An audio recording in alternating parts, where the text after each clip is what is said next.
Indian സിനിമയിലെ super താരങ്ങളുടെ പട്ടിക എടുത്താൽ അതിൽ ആദ്യ 5-ൽ വരുന്ന ഒരു താരം തന്നെയാണ് കമലഹാസൻ.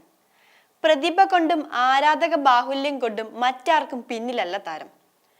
പ്രായം 70-ലേക്ക് കാലെടുത്ത് വെച്ചെങ്കിലും ഓരോ നിമിഷവും കൂടുതൽ കാര്യങ്ങൾ അറിയാനുള്ള ജിജ്ഞാസ എക്കാലവും പ്രശസ്തമാണ്.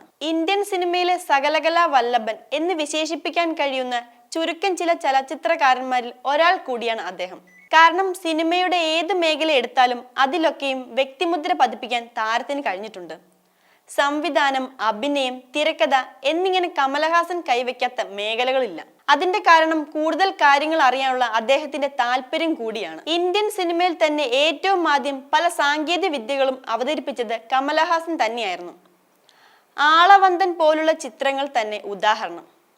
അങ്ങനെയുള്ള കമൽഹാസനെ കുറിച്ച് ഏറ്റവും പുതിയ റിപ്പോർട്ടാണ് ഇപ്പോൾ ശ്രദ്ധ നേടുന്നത്. ദേശീയ അവാർഡ് ജേതാവ് കൂടിയ കമൽ അടുത്തിടെ ആർട്ടിഫിഷ്യൽ ഇന്റലിജൻസിനെ കുറിച്ച് പഠിക്കാൻ US-ലെ ഒരു മികച്ച ഇൻസ്റ്റിറ്റ്യൂട്ടിൽ ചേർന്നുവെന്നും ഇതിനായി കഴിഞ്ഞ ആഴ്ചയിൽ അമേരിക്കയിലേക്ക് പറന്നു. കോഴ്സ് 90 ദിവസം നീണ്ടു നിൽക്കുന്നതാണെങ്കിലും 45 ദിവസം മാത്രമാകും കമൽ പങ്കെടുക്കുക എന്നാണ് ലഭ്യമായ വിവരം.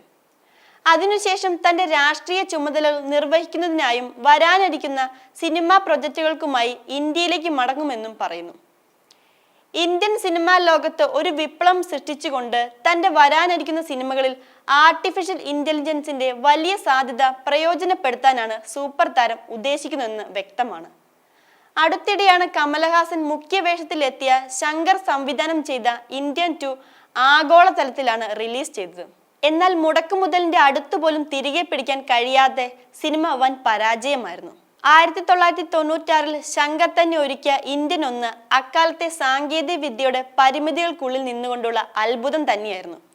എന്നാൽ രണ്ടാം ഭാഗത്തിൽ ആ മികവ് പുലർത്താൻ കഴിഞ്ഞിരുന്നില്ല. ഇതോടെയാണ് കമൽ AI ഉൾപ്പെടെയുള്ള സാങ്കേതിക വിദ്യകളിൽ കൂടുതൽ ശ്രദ്ധ നൽകുന്നത് എന്നാണ് വ്യക്തമാവുന്നത്. കൂടാതെ നാഗ് അശ്വിൻ സംവിധാനം ചെയ്ത പ്രഭാസ്, അമിതാഭ് ബച്ചൻ, ദീപിക പദുക്കോൺ എന്നിവർ പ്രധാന വേഷത്തിലെത്തിയ കൽക്കിയിൽ കമൽ വില്ലൻ വേഷം ചെയ്തിരുന്നു. ഇതൊരു സയൻസ് ഫിക്ഷൻ ചിത്രമായിരുന്നു.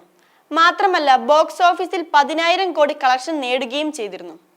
ഇതും കമലിന്റെ പുതിയ നീക്കത്തിന് പിന്നിലെ കാരണമായി വിലയിരുത്തുന്നു.